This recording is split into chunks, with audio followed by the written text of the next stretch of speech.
bahkan sampai ke penerbit, sampai ke yang paling kecil misalnya para toko-toko buku indie dan itu tiba-tiba dijatuhkan ya, dipangkas gitu, dihilangkan karena adanya penerbit buku bajakan.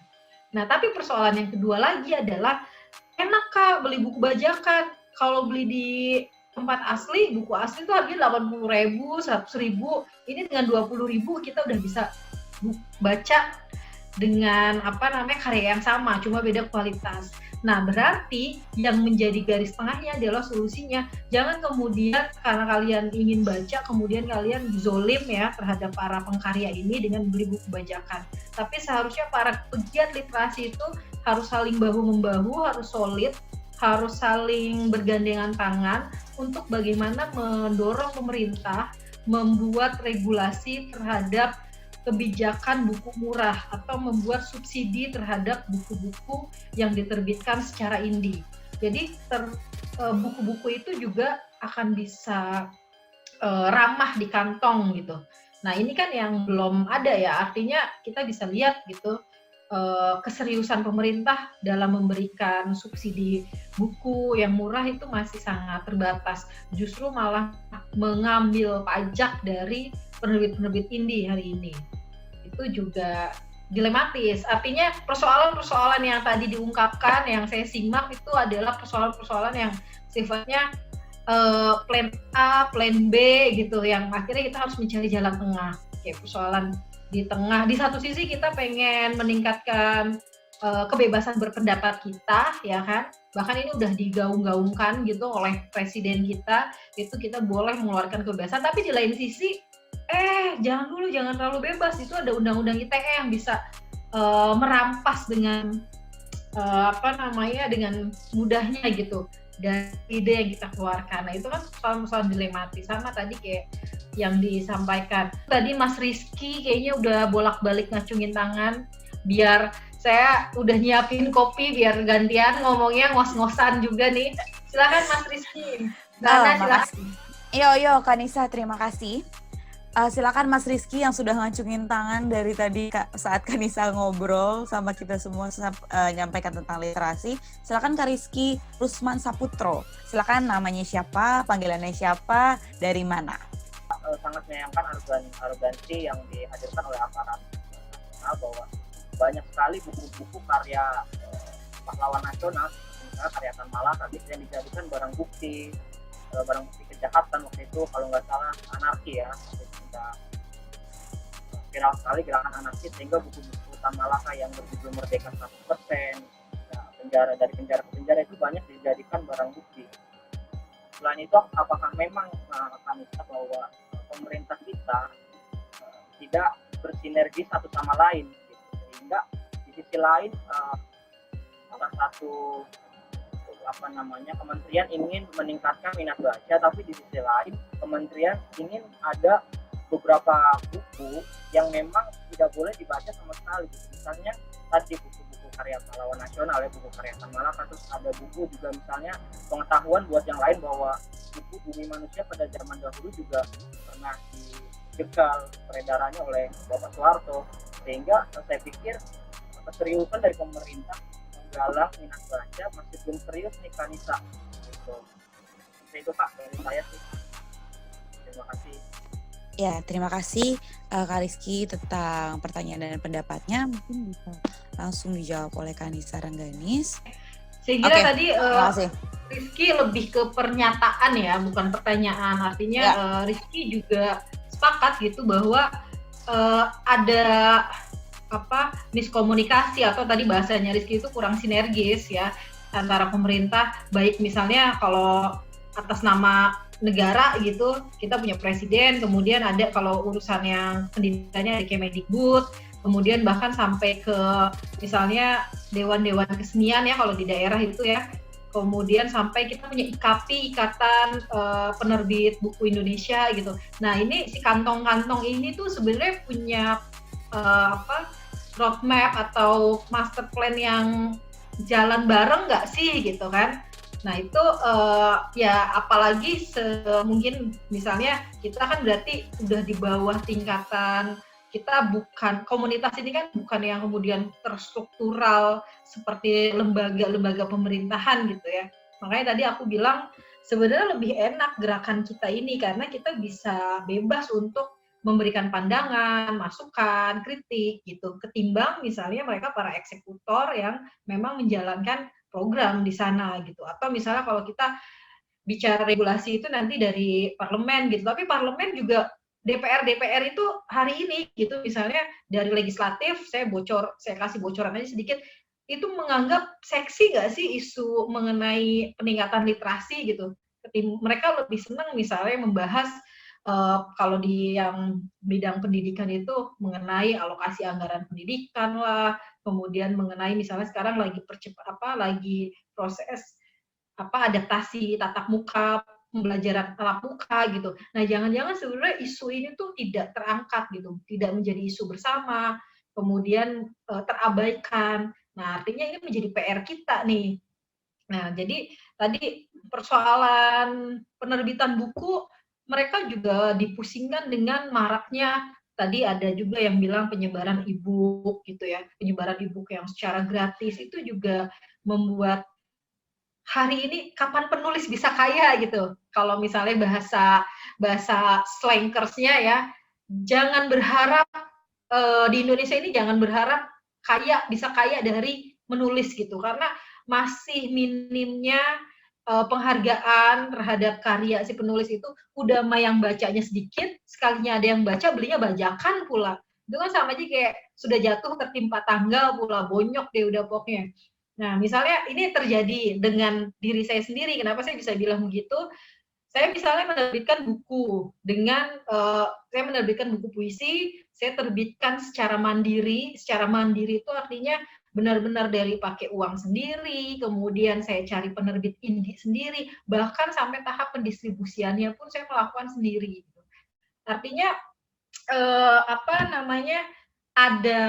ada gap ya, ada jarak atau ada kesenjangan sosial di mana penerbit mayor dan penerbit indie, kemudian di mana penulis besar, penulis kecil, akhirnya ada orang yang baru pengen belajar nulis dan menjadi penulis, disebut penulis pemula, atau kemudian dia memberanikan diri mengeluarkan buku, tiba-tiba dia kapok gitu.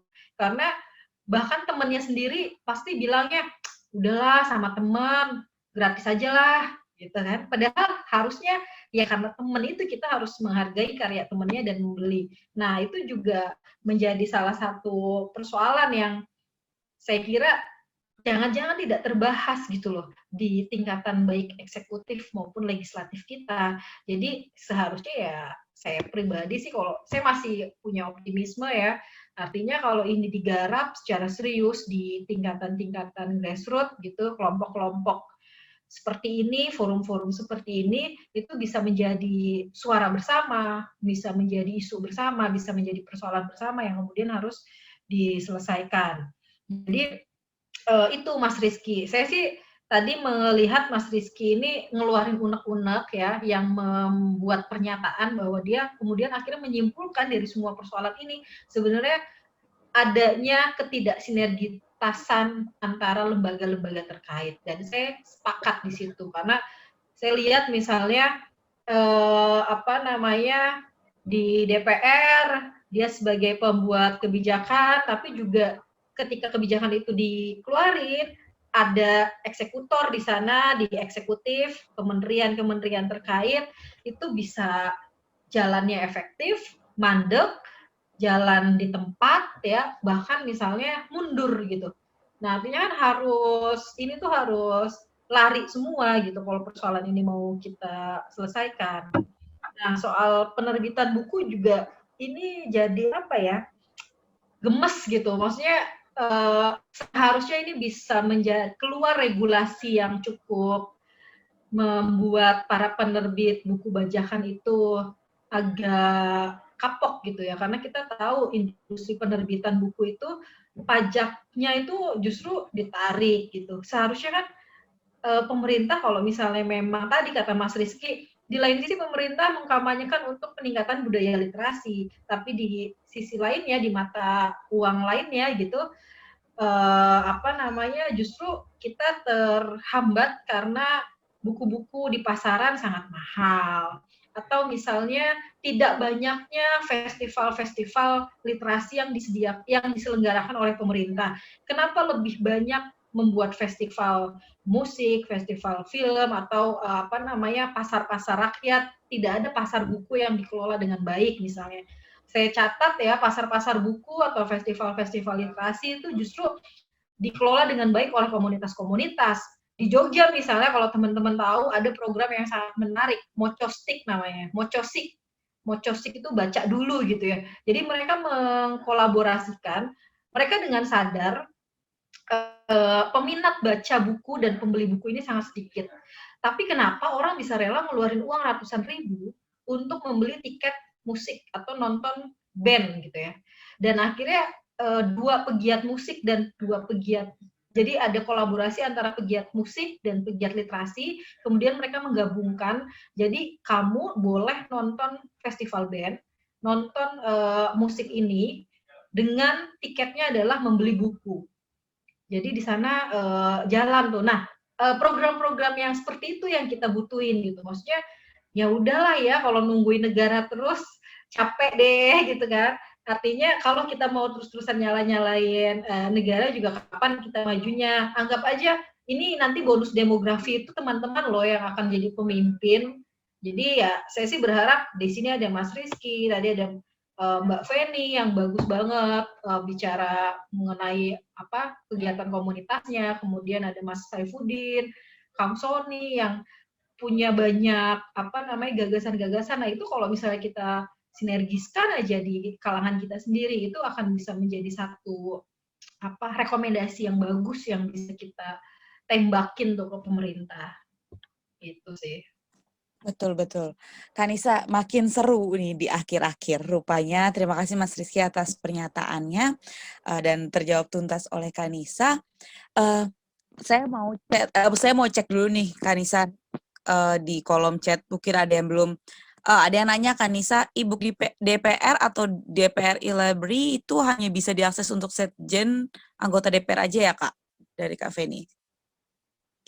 Itu umum kok, sebenarnya umum, dan bahkan DPR juga udah coba open parlemen ya, istilahnya keterbukaan parlemen gitu, karena kita ya itu tadi adaptasi terhadap dunia digital, akhirnya masyarakat juga menuntut ke parlemen, ke DPR untuk memberikan laporan-laporan kegiatan, dan itu bisa diakses di bahkan di aplikasi smartphone itu bisa dicek, nanti aplikasinya namanya Open Parlemen.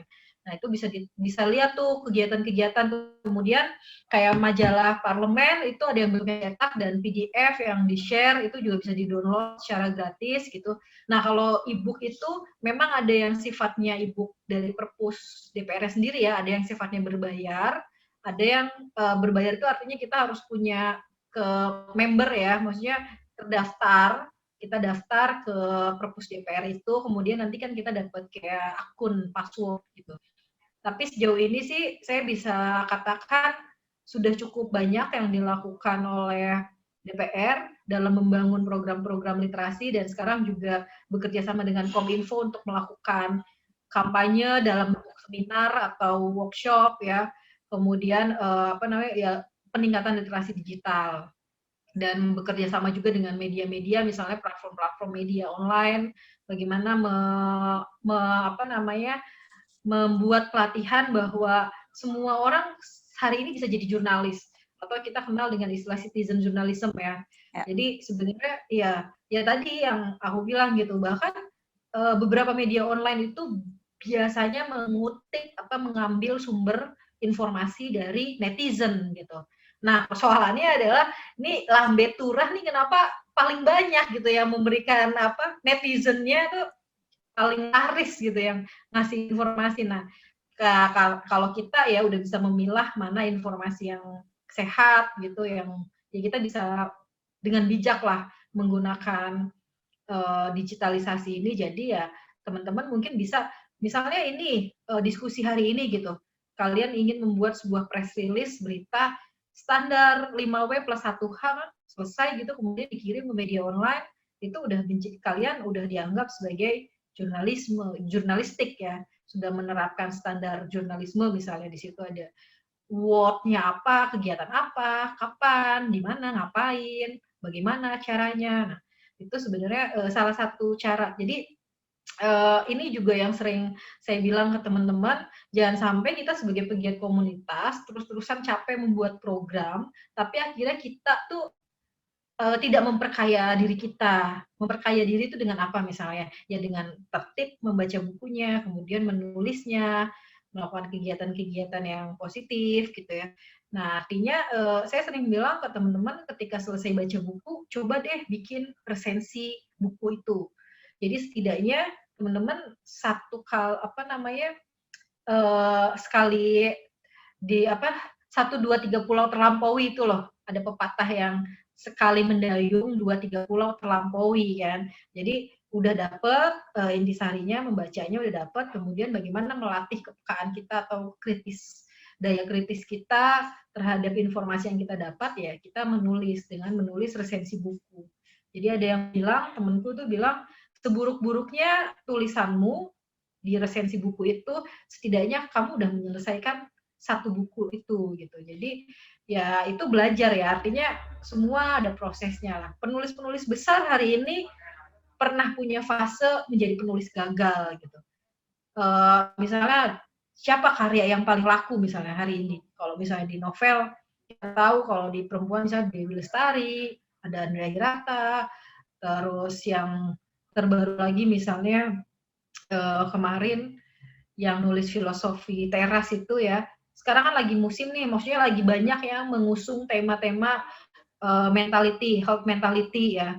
Isu-isu yang kemudian demotivasi juga, isu-isu yang kamu ngapain semangat terus, ayolah sekali-kali bermalas-malasan, karena dengan bermalas-malasan itu artinya kamu akan segar punya gagasan-gagasan pikiran yang maksudnya banyak nih buku-buku yang isu-isu itu, health mentality. Nah, terus juga ternyata mereka juga membuat bukunya kayak Rintik Sendu misalnya, teman-teman mungkin mengikuti ya, podcast-nya juga jalan. Jadi berlatih secara lisan, kemudian memindahkan prosesi lisan itu ke dalam tulisan. Gitu. Nah itu upaya memperkaya diri. Artinya kita sebagai para pegiat gitu ya, jangan terlena. Tadi mungkin kalau Mbak yang Mbak Feni ya, kalau Mbak Feni cerita bagaimana kegiatan di pustakanya gitu. Nah ini jangan sampai terlena terus capek sebagai IO atau capek sebagai penyelenggara gitu. Tapi kita harus tunjukkan kita juga punya karya, kita punya jejak di sana gitu. Itu sih. Iya ya betul Kanisa. Tadi ada beberapa yang Ana jadi catatan kecil buat Ana dari pernyataan Mas Rizky Rusman tadi perihal banyak buku yang mahal Kak, terus ada beberapa buku yang malah ditarik dan lain sebagainya. Mungkin salah satu solusinya adalah kita berkumpul dan ini adalah salah satu juga Kanisa punya pengalaman di sini sebagai pengelola Taman Baca Masyarakat Banyumas, begitu ya Kanisa. Mungkin dengan adanya satu kelompok penggiat ini dan salah satunya mungkin dalam webinar ini kita tahu kekurangan kanan kiri kita dan mungkin kita punya kelebihan yang bisa nutupin kekurangan teman-teman kita yang ada di kanan kiri kita. Saya mau bagi pengalaman juga Kanisa, waktu itu masih ada di kota Depok juga, di tengah kota yang dekat dengan Jakarta, saya pernah isi satu kegiatan dan itu seumuran saya waktu saya masih SMA. Saya pikir ini suatu hal yang umum untuk saya. Kita tahu di mana posisi Pulau Jawa, Kalimantan, Sulawesi, dan rupanya hal itu tidak dinikmati dengan teman-teman umur sebaya dengan saya. Nah, hal ini bisa menjadi salah satu contoh buat kita semua bahwa apa yang kita tahu ini bisa kita bagi loh ke teman-teman yang lainnya. Dan mungkin secara kegelisahan kita di sini tentang literasi, salah satunya juga bisa kita bagi dan berkumpul bersama menjadi suatu komunitas atau penggiat literasi lainnya untuk saling membagi dan saling belajar bersama. Mungkin Kanisa bisa berbagi di pembahasan terakhir karena sudah hampir mendekati pukul 9, bagaimana cara mengelola Taman Baca Masyarakat Banyumas, Kanisa, sebagai salah satu bentuk implementasi konsep akselerasi dalam literasi. Mungkin demikian, Kanisa. Silakan. Oke. Ini mengingatkan saya ke masa-masa kuliah, karena di Banyumas itu di tahun 2006 sampai 2010, waktu saya lagi kuliah S1 di UNSUD. Saya lulusan UNSUD Purwokerto, kemudian saya hijrah ke Jogja, saya melanjutkan pasca sarjana di UGM. Saat ini saya berdomisili di Cirebon dan saya membangun Rumah Rengganis. Rumah Rengganis ini rumah buku dan kopi. Jadi setelah saya muter-muter kemana-mana, ya tadi saya bilang, kenapa orang lebih bisa ngeluarin uang ratusan ribu nonton festival band, timbang untuk membeli buku. Yang kemudian itu dimanfaatkan ya, artinya peluang itu diaplikasikan oleh para pegiat literasi di Jogja dengan para pegiat musik di Jogja yang kemudian mereka berkolaborasi. Ya udah kita barter yuk, boleh nonton musik ini tapi tiketnya itu dengan membeli buku. Kan sama-sama enak tuh, win-win solution ya. Nah kemudian saya lihat nih di Cirebon, kenapa orang lebih suka nongkrong di kafe ketimbang di perpustakaan. Terus kita lihat, oh iya perpustakaan garing banget ya, kalau di kafe asik nih bisa kongko, bisa dengerin musik-musik yang enak. Kemudian kenapa orang, ya generasi teman-teman gitu ya, kita itu lebih rela ngeluarin uang 40-50 ribu untuk segelas kopi, ketimbang untuk membeli buku. Padahal buku juga ada loh yang harganya segitu. Nah dari situlah kemudian saya di sini di Cirebon membangun ruang alternatif, ruang buku dan kopi. Itu ada kedai kopinya, kemudian ada buku yang bisa diakses untuk dibaca di tempat ya, perpustakaan mini, dan menjual buku indie. Bahkan salah satu upayanya untuk meningkatkan gairah baca di kalangan kota saya sendiri gitu, maksudnya daripada kita ngutuk terus ya udahlah, kita daripada kita mengutuk kegelapan, lebih baik kita menyalakan lilin dalam kegelapan itu. Nah kalau lilinnya makin banyak yang megang, akhirnya kan terang gitu. Nah, saya tuh sampai di Rumah Rengganis ini di Cirebon ini kemudian punya program membeli buku gratis kopi.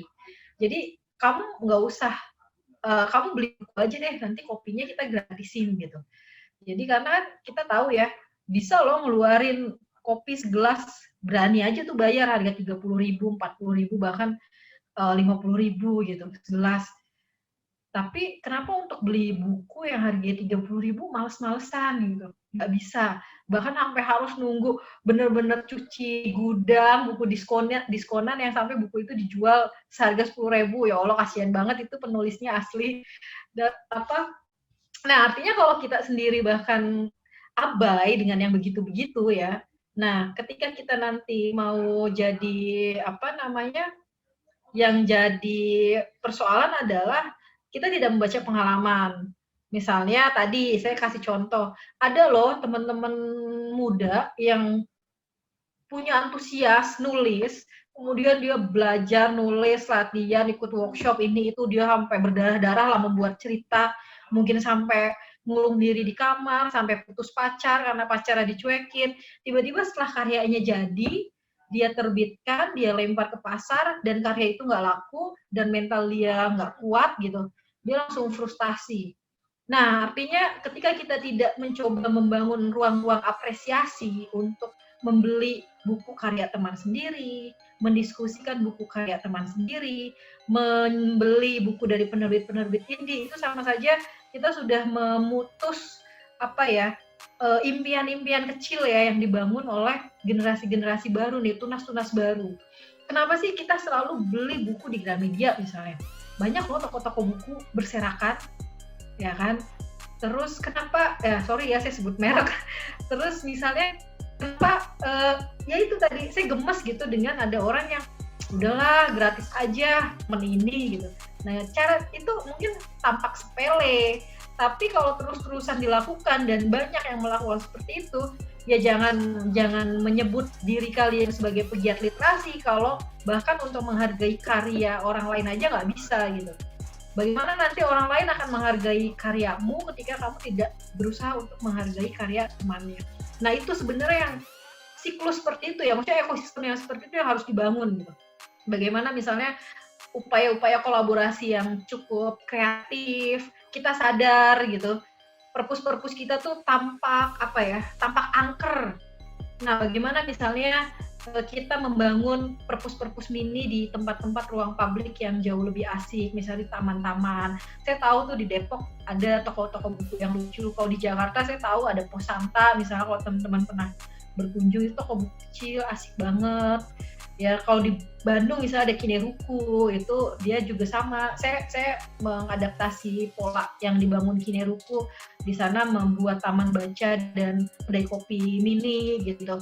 Jadi orang tuh bisa asik loh baca buku dan ngehits ya, maksudnya nge-in. Jadi dan kita harus coba menularkan virus anak muda yang keren itu anak muda yang baca buku, anak muda yang keren itu anak muda yang nulis gitu, bukan yang ikut game motor atau bukan yang ikut tim-tim hore-hore apalah. Nah itu ya tugasnya kita, bagaimana kita membuat vibe untuk orang. Tadi saya contoh, di masa saya SMA, banyak teman-teman seangkatan saya yang kemudian mendadak pengen jadi penyair gara-gara ngelihat Rangga menulis puisi untuk cinta gitu ya.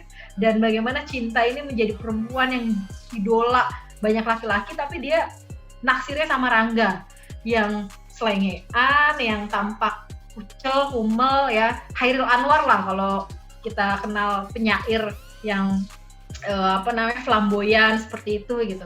Nah, jadi bagaimana kita harus menciptakan yang orang anak baca tuh yang keren loh, kutu buku itu keren loh gitu.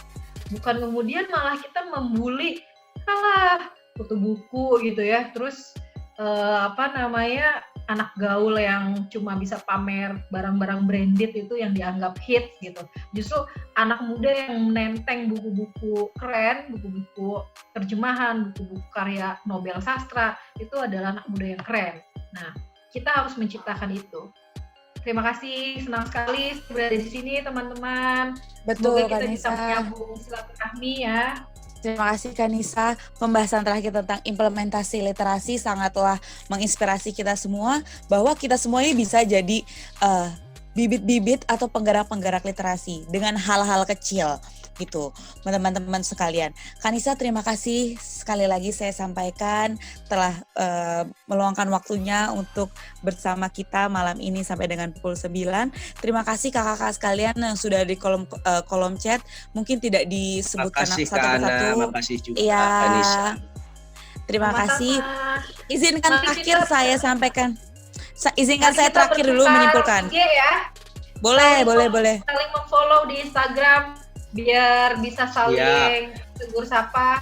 Ini Oke, nanti kalau ada yang siap. nge-follow pasti saya follow deh. Siap, Oke. Kanisa.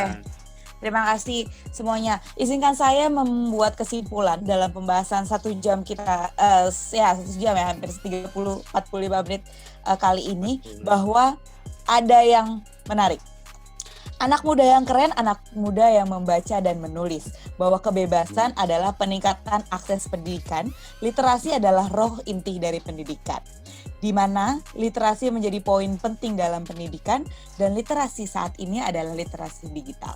Maka demikian, marilah kita mulai menjadi penggiat literasi dengan memilah-milih bahan bacaan kita, tetapi ingat, sedikit apapun yang kita baca lebih baik daripada tidak membaca. Terima kasih, saya Ana Balkis, terima kasih Kak Nisa Rengganis yang telah memberikan banyak pengalaman dan kisah-kisah Bagus banget ini moderatornya.